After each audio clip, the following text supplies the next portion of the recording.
नमक हराम डेवढ़ी गद्दार महल।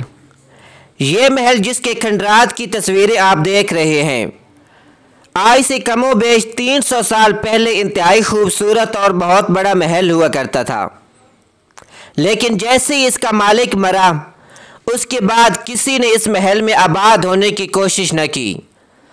लोगों को इस महल से शदीद नफ़रत थी, और ये नफ़रत ऐसी थी कि 300 साल गुजरने के बाद भी इस नफ़रत में कमी नहीं आ रही, बल्कि इससे नफ़रत का इजहार लोग पहले से भी ज़्यादा शिद्दत से करने लगे।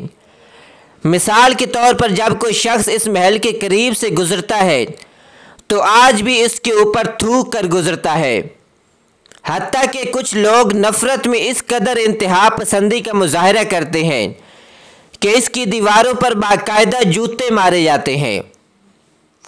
इंसानों की तारीख़ में यह पहली इमारत है जिससे नफ़रत की जाती है, और ये भी एक तारीख़ी रिकॉर्ड है कि किसी इमारत को इससे पहले इतने नफ़रत अंगेज़ नाम नहीं दिए गए। इसको इस मुल्क की गवर्नमेंट ने सरकारी तौर पर इसे गद्दार महल का नाम दे रखा है। कुछ लोग नमक हराम डेवढ़ी भी कहते हैं। ये बात तो शायद आपके लिए इतनी बड़ी ना हो कि किसी मुल्क में कोई हुकूमत किसी तासुब की वजह से या किसी नफ़रत की वजह से ऐसा नाम दे सकती है, लेकिन आपके लिए हैरत की बात होगी कि सबसे बड़े आलमी इदारे यूनेस्को ने भी इस इमारत को गद्दार महल का नाम दे रखा है। इस इमारत को न तो इस्तेमाल किया जा सकता है, न ही इसे तोड़ा जा सकता है, और ना ही इसका नाम तब्दील किया जा सकता है। इस बात से अंदाज़ा लगा लीजिए कि वो शख्स किस कदर कमबख्त था, किस कदर बदबख्त था कि जिसकी नफ़रत तारीख़ का हिस्सा बनकर रह गई है। इस दुनिया में आज तक लाखों ऐसे इंसान गुज़र चुके हैं जिनसे उनके जुराइम और गुनाहों की वजह से शदीद नफ़रत की जाती है, लेकिन किसी को भी तारीख़ ने इतनी नफ़रत से याद नहीं किया कि उसके घर के नाम को भी नफ़रत के नाम में तब्दील कर दिया गया।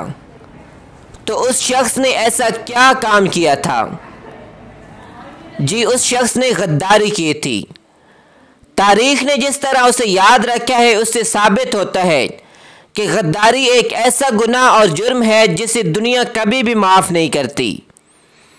इंतहाई मज़े की बात है कि इस गद्दार शख्स ने जिन लोगों के लिए अपनी कौम और मुल्क से गद्दारी की, उन्हीं लोगों ने उसे तारीख़ का सबसे बड़ा गद्दार करार दिया। उसके महल को गद्दार के महल का नाम दिया, और इस शख्स का नाम मीर जाफ़िर था, जिसकी गद्दारी सब ही जानते हैं। ज़ेरे नज़र मीर जाफ़िर गद्दार का ये महल भारत के मगरबी बंगाल में वाक़ मुर्शिदाबाद के मुकाम पर है। गद्दार गद्दारी कर जाते हैं, लेकिन तारीख़ उन्हें माफ़ नहीं करती, उनको इबरत का निशान बना दिया जाता है। इसी मीर जाफ़िर गद्दार के लिए गद्दारी करने के एवज़ पेंशन मुकर्रर की गई थी, जो वो माहाना वसूल करता था। जिस जगह से पेंशन लेता था, वहाँ भी जब मीर जाफ़िर की पेंशन की बारी आती तो बाकायदा आवाज़ लगाई जाती कि मीर जाफ़िर गद्दार आकर पेंशन वसूल कर ले। अंग्रेज़ ने मीर जाफ़िर के लिए लफ्ज़ गद्दार एक ओहदे के तौर पर पक्का मुख्तस कर दिया था, यहाँ तक कि मीर जाफ़िर की मौत के बाद उसकी औलाद को बाकायदा पेंशन मिलती थी। माजी की रिवायात पर चलते हुए जैसे ही मीर जाफ़िर के बेटे या पोते की बारी आती तो बाकायदा आवाज़ लगाई जाती कि मीर जाफ़िर गद्दार का पोता पेंशन वसूल कर ले। ऐसे गद्दारों पर हमेशा लानत बरसती है, लिहाजा पाकिस्तान की सालमियत के ख़िलाफ़ कुफ़ार या ख़वारिज की हिमायत और तरफदारी करने वाले या किसी लालच के तहत पाकिस्तान की सालमियत पर कदगन लगाने की नापाक कोशिशें करने वाले तारीख़ पाकिस्तान में हमेशा ऐसे ही गद्दार कहलाएंगे।